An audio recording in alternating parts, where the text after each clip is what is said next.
O'zi beruxsat rasmlarini ko'ryapsiz. Konsertga borganing sababi esa u yerdan maxsus reportaj tayyorladim. Bor gap shu.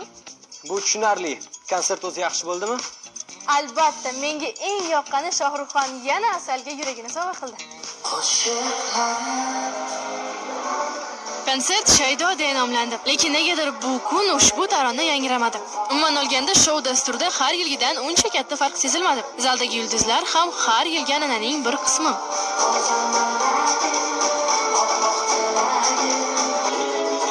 O'z muxlislaridan ilhomlangan qo'shiqchi dilidagi sirlarini ham sahnadan turib aytib berdi.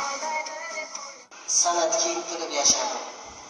Qo'shiqlarim orqasidan kimdandir rahmat eshitdim, kimdandir tanqid eshitdim.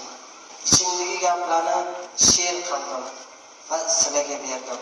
Evaziga sizlar bilan mana shunaqa ko'rishib turish nasib qildi. Men san'atdan baxtimni topdim. Xonandaning Nigoram taronasini o'tirganlar mazza qilib tinglashdi. To'linoy oldidagi raqs tushgan professional juftlik sahna ko'rinishini yana ham boyitdi.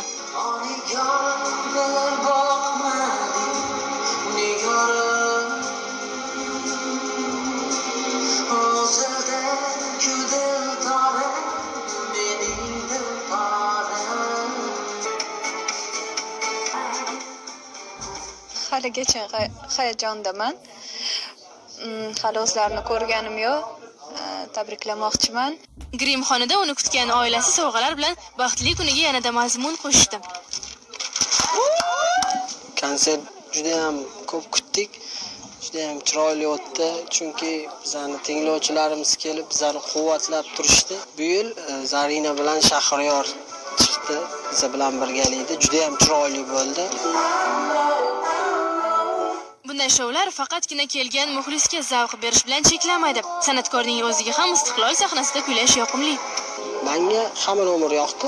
Eng yoqqani ota haqida aytgan qo'shig'imiz yoqdi. Hayotimga ziyodorim Aytingchi, jonim dadam qo'shig'i yoqdimi? Ko'zimga yosh keldi, to'g'risini aytsam. Barcha yoshligimda ichimdan o'tgan hislarimni hozir yengidek his qilgandek bo'ldim. Ikki tomonlama maroqli tashrif davomida bizni qiziqtirgan javobni ham oldik. Jonim dadam barcha otalarga bag'ishlangan. Ular ham o'sha dadalar orasida bo'ladilarmi yaqin orada? Albatta, inshaalloh nasib qilganda. Kutyapman, qancha tez bo'lsa, shuncha yaxshi.